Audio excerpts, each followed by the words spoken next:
What is the difference between a smoothbore and a rifle? What is the difference between caliber and gauge? How do you load these things? How does a flintlock work? These are all questions that I've gotten on recent flintlock hunting videos, and that's what we're going to talk about today.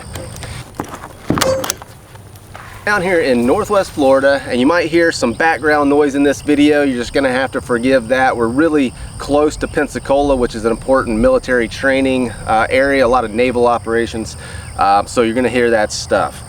Today what we're going to be going over is flintlocks. Now I've got my 20 gauge smoothbore flintlock fowler here. We're going to talk a little bit about the differences between a smoothbore like this and my other flintlock, which is a rifle. If you watched any of my flintlock elk hunting videos, you may have seen that one.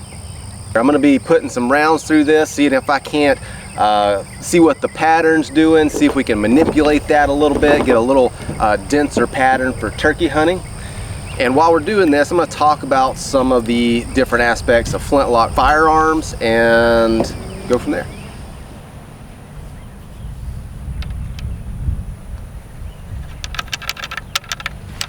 So we're going to put our powder in first, and then for this particular load we're going to have 3 to 4 thin overshot cards between the powder and the shot, and that's going to act as a gas seal. So when the powder is ignited, it's going to rapidly expand and it's going to push on those cards, which is going to push your shot out of the barrel.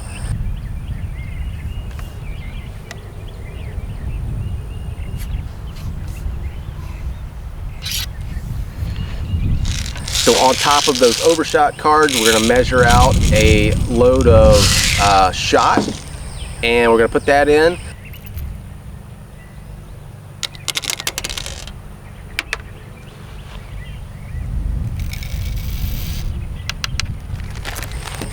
For this load, I'm going to use cornmeal to buffer the shot, and so it keeps the shot from deforming one another as the shot is going off and it's being pushed out of the barrel.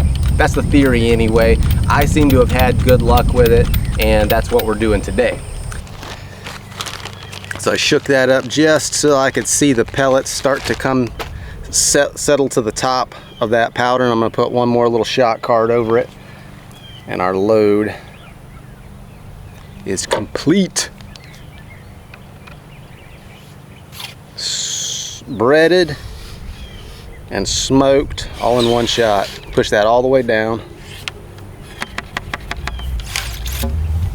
Last thing that we got to do is prime our pan, and so we put a little bit of powder right in the pan here, and we close what's called the frizzen.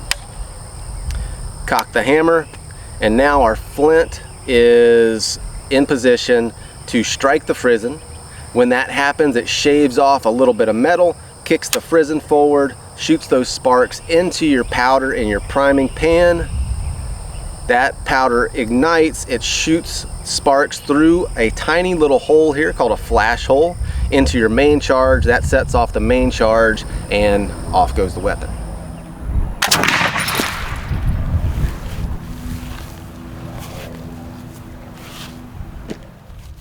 So in a smoothbore like this, you can shoot loose shot for birds, turkeys, something like that, squirrels perhaps, or you can also shoot a patched round ball. Now this is a 20 gauge firearm, and what gauge means is basically back in the day that it's how many lead balls it took to make a pound. And so for a 20 gauge, you'd have to have 20 lead balls of that diameter to make a pound. 12 gauge, you'd need 12, 10 gauge, 10, and so on. Caliber is simply a measure. It's a fraction of an inch. And so a 20 gauge happens to be a 62 caliber, or 0.62 inches diameter for this projectile. 50 caliber, 0.5, half an inch, and so on. And what I mean by smoothbore is that it is a smooth bore. There are no lands and grooves inside the barrel. There's no rifling inside the barrel. And if you're not familiar with what rifling is, it's basically grooves inside the barrel that twist, and those twists, those grooves, engage the projectile, and as it's coming out of the barrel, it twists it, imparts twist, and that helps with long range accuracy. Now that's one of the big differences between a smoothbore like this one and my rifle. With my rifle, with a conical bullet at 100 yards, I can put just about every shot within a 4-inch circle. I couldn't do anywhere close to that with this one. Old Cedar thinks there's a dead bird somewhere. So this is big shot. These are like number 4s, and actually, I don't know if I'm satisfied with that. There's some pretty big holes in there, big enough for a turkey to get his head through. I don't know. I think I'm gonna have to take a road trip, see if I can't find some smaller shot. Normally I'd use 6s, 7.5, something like that, but I grabbed the wrong container of shot before I came down here, and this shot's just too big. The shot density in here, for what it is, number 4s, it's not bad, but I mean, for a duck that'd be fine, but for a turkey, you know, their head, their kill zone is the size of a quarter. There's the holes in here are just way too big for that. So I think I'm gonna have to find some smaller shot. Dang it. See there, I mean, that's just, the holes in there are just too big. This is what I was aiming for, and there's just a couple of pellets in there, right there. All right guys, so we're gonna take a road trip over to my buddy Jerry's house. He just checked in his barn. He said he's got a couple pounds of 7.5 shot. So we're gonna head over there, pick that smaller shot up, put a few more rounds through here, see if we can't tighten that pattern up. I'm gonna take all my paper and everything and see if we can't get this gun patterned really well.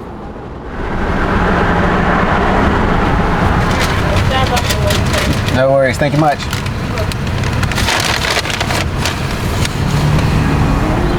Not for you.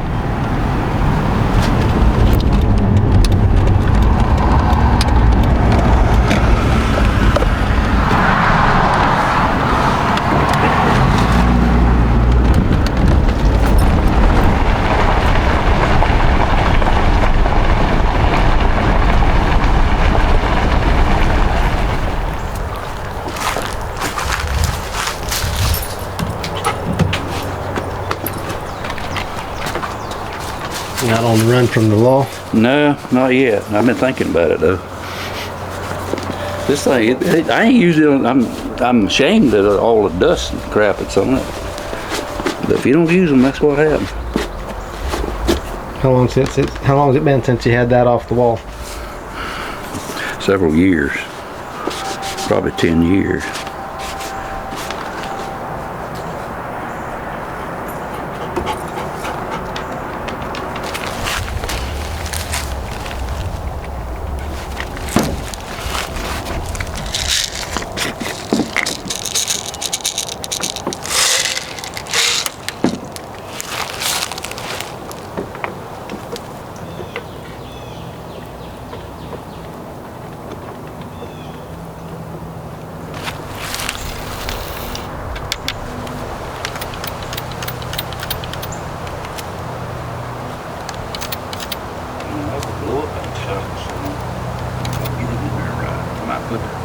Shot in there first or something like that.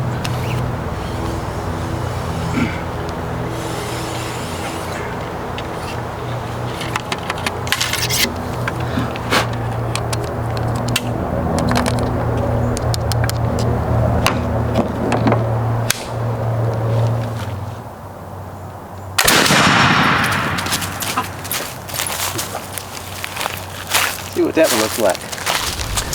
All right, so that was 7.5 shot, 25 yards. And I could tell the pattern is way, way, way denser.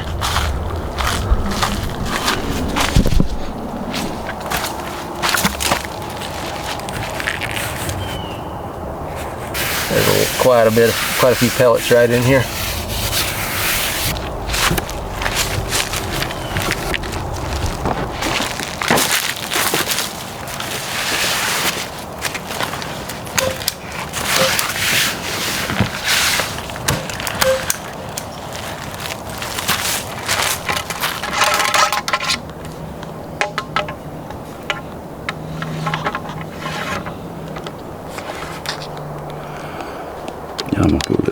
on there. I want it to go off good.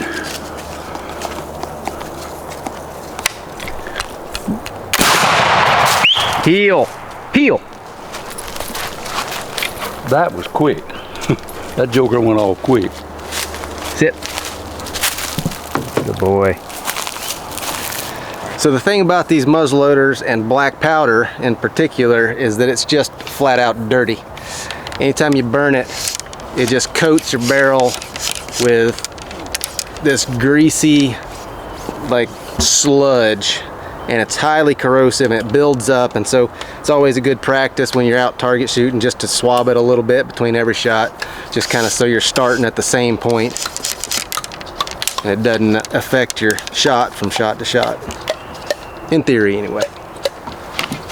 All right, so I'm putting 4 thinner overshot cards down, pushing them down about, I don't know, 5 inches or so. Then I'll put my shot in. So that was 70 grains of black powder. I'm going to do a 70 grain measure of shot. And now we'll put some cornmeal in there to buffer the shot. Same measure.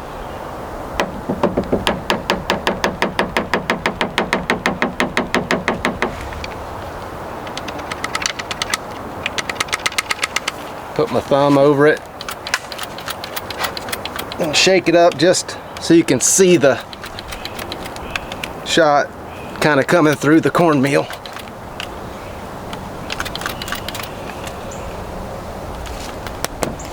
And then one more little thin overshot card on top of everything.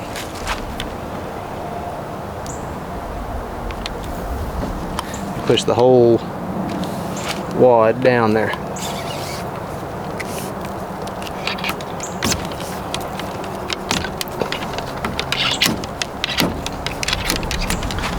I'm using 2F powder for the charge, and the pan goes 4F.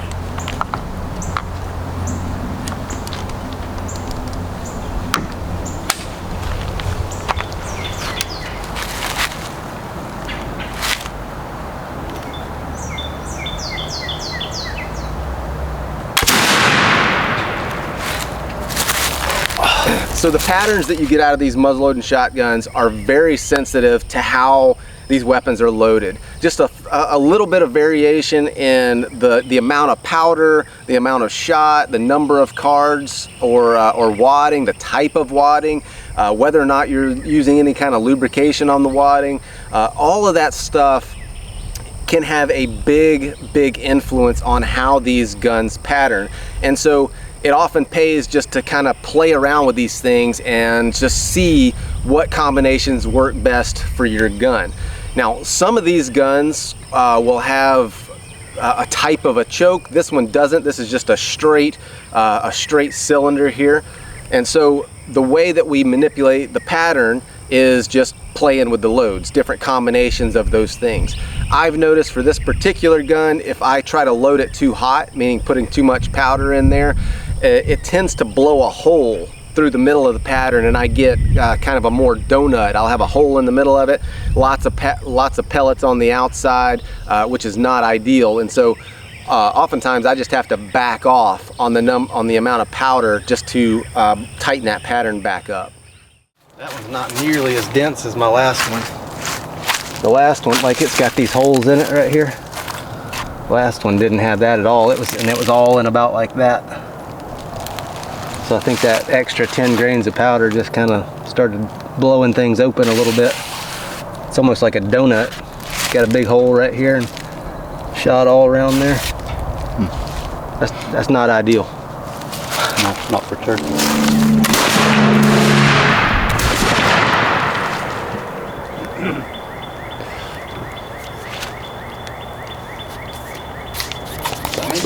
Bone dead, you know, you would think a lot of times these guns that don't have enough power, really. No different. I must have been a little closer.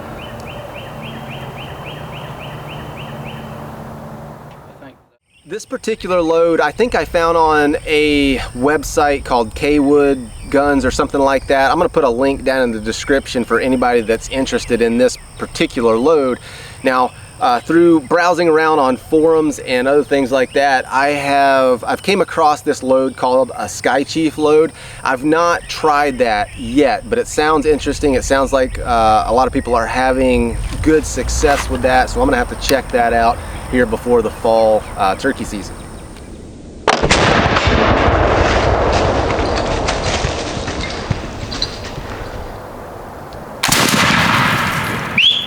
Here.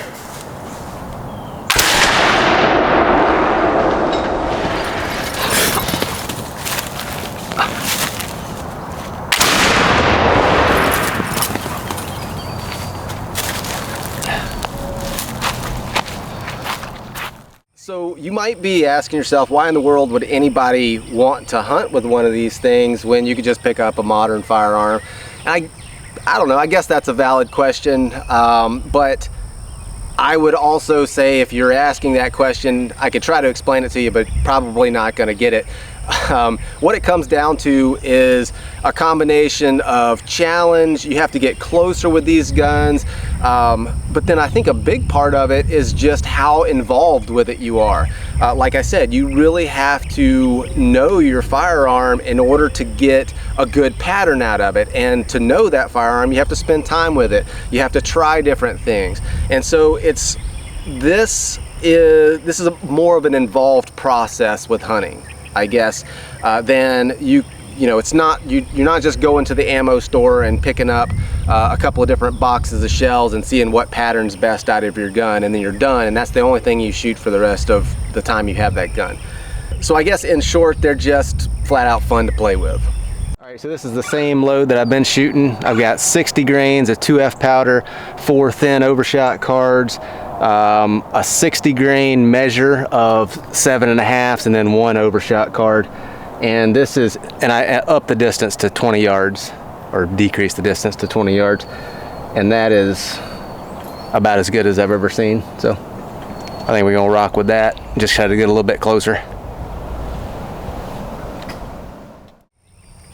All right, guys, well, I hope you enjoyed that video, and hopefully it cleared up some of the questions that you might have had about these flintlocks that you've seen in some of my videos.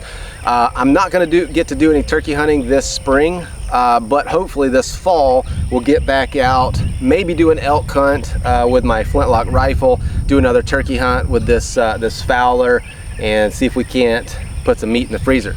See you on the next one.